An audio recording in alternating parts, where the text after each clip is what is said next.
Xasuuqii Masjidka Ibraahim. Masjidkan wuxuu ku yaalaa magaalada Al-Khaliil ee dalka Falastiin. Magaca masjidka waxaa loo nisbeeyaa Nabiyullaahi Ibraahim calayhi salaam.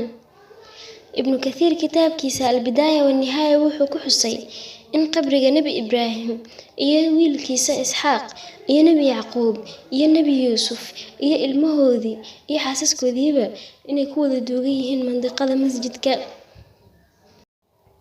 Maanta oo kale 15 Ramadaan 1414 Hijriga oo ku aadaneyd 1994 Miilaadiga ayadoo salaada subax lagu jiro xilli dadka wada sujuudsan yihiin ayuu xabado ku furay.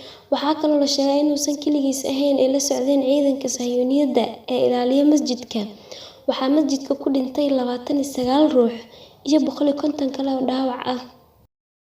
Si aysan dadku u cararin, albaabka masjidka ayay ku xireen inta uu socdo howlgalka argagixisada Yuhuudda. Sidoo kale, dadkii isku soo baxay rasaas ayay ku fureen. Tirada dhimashadan waxay gaartay ilaa 50 qof oo 29 ruux ka mid ah masjidka lagu dhex dilay. واحنا ساجدين القبلة هيك الله أكبر سجدنا هيك فاهم كيف؟ حنزل فينا طخ فاهم كيف؟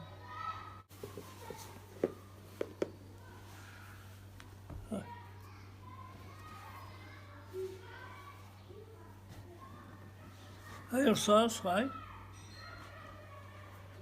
رصاص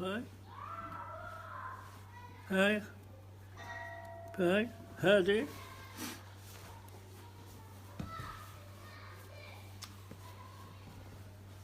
خلاص يا سيدي خلاص وشو بدك هاي رصاص هاي خلاص نزل يا سيدي واحنا ساجدين على الارض هيك الله اكبر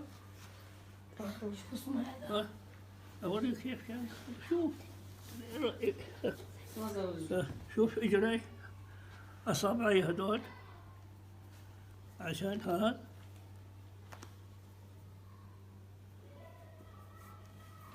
هاي الصوص واحد هذه كلها هي خلاص نزل Dhacdadaas kadib, magaalada Al-Khaliil waxaa lagu soo rogay bandow, masjidkina waa la xiray.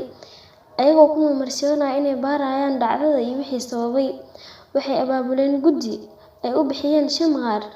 Guddiga wuxuu ka koobnaa xubno Israa'iiliyiin ah iyo hay'ado kale oo bini'aadanimada u dooda. Dhowr bil kadib, waxay soo saareen inuu dambiile yahay ruuxa dhibkaas geystay.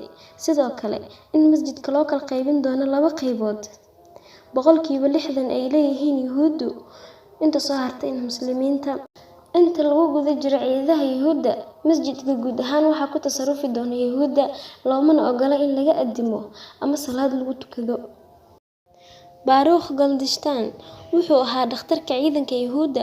Wuxuu ku soo barbaaray dalka Mareykanka, halkaas ayuuna wax ku soo bartay. Kadib wuxuu yimid Israa'iil, wuxuuna noqday dhakhtarka ciidanka. Wuxuu ka tirsanaa ururka Kaakh, ururkaas oo u ololeeya ciribtirka cirqiga Falastiiniyiinta.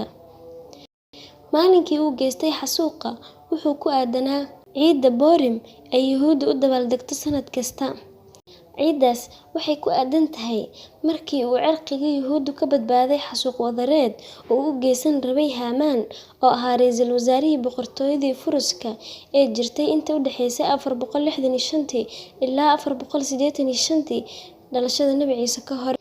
Haanta dabdamiska ayay madaxa uga garaaceen dadkii masjidka ku tukanayay ilaa uu ka dhintay. Ninkaas xasuuqa geystay wuxuu u noqday reer Israa'iil halyeey, qabrigiisa ay ku dul qabtaan xafladaha ay xusaan sharaftiisa iyo cizigiisa.